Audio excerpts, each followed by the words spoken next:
6 weeks ago today, we held the funeral for our 6-year-old son, Dylan Hockley. I had seen his body for the first time the day before, which also happened to be my birthday.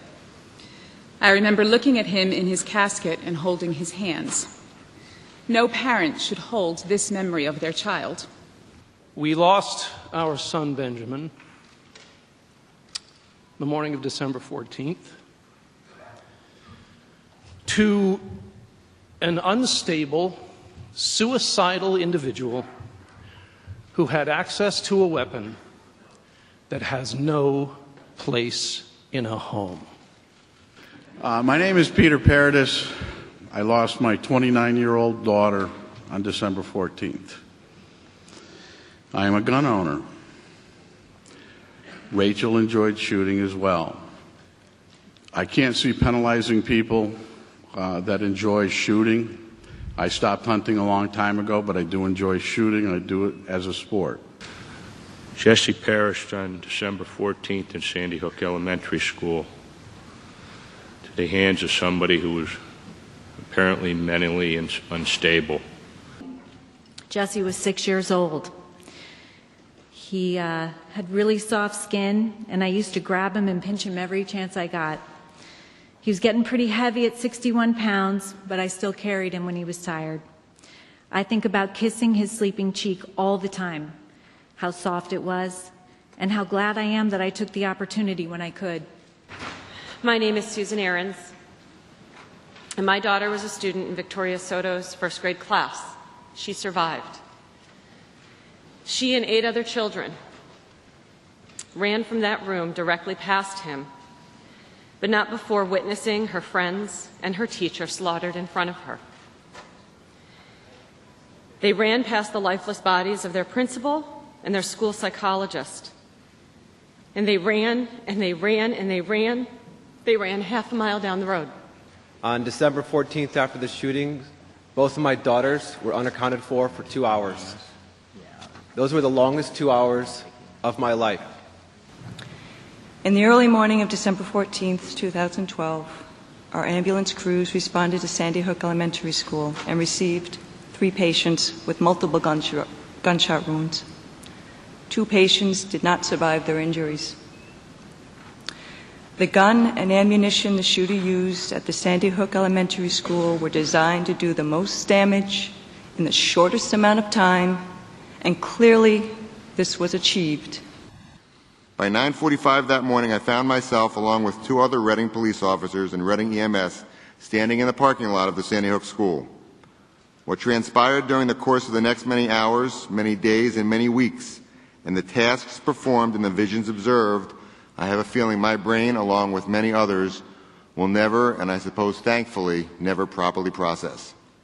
I was at my desk and I heard the intercom go on, and I paused for a moment and looked up and heard a few strange sounds and what I thought was a cry, but it was very muffled. And so I got up and went over to the phone to call the office and say, "Girls, what are you doing in there? The intercom's on." And from under her desk, one of the staff members picks up the phone and says, "They're shooting in the building."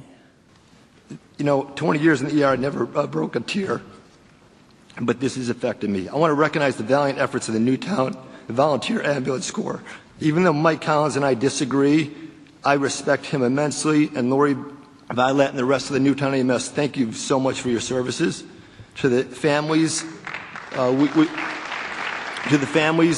behalf of the ER, we tried our best. We tried our best. Make no mistake, I consider these students mine to protect at no cost. As time progressed, we heard helicopters overhead and many sirens as police came off exit 11 and headed to Sandy Hook School. After 2.5 hours of laying on the floor, the lockdown was over and things started to unfold in the press. I realized that I had taught the shooter. In this high school, our son cowered in the corner with his classmates, looking out the window at the helicopters, wondering if there was a second shooter. Now, there's been amazing points brought up. I know that we have a right to bear arms. I know what victims feel like when they are helpless. Domestic violence, women that are scared, dads that want to protect our families. I get it. I fully understand that, and we have a right to protect our families. But Just because the bad guy has 800 rounds, should we have 800 rounds? And where does it stop? We as a nation should be ashamed of ourselves. Sandy Hook isn't the first massacre. Not by a long list, it's not the first. Yet nothing's changed. What should change? Should teachers carry guns? I would quit tomorrow. Allow me as a medical doctor, when I see a patient or when my colleagues see a patient, when I educate them on the effects of alcohol or tobacco, safe sex, motor vehicle accidents, can I please talk to them about the risks of gun violence? Please? Jake is 8 and in 3rd grade at Sandy Hook Elementary. The memories of him wailing when we informed him Dylan had died will stay with me for a lifetime.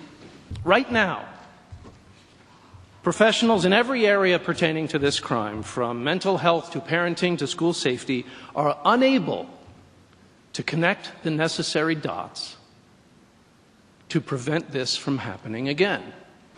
And to you lawmakers, my mom and my dad were both Connecticut state representatives.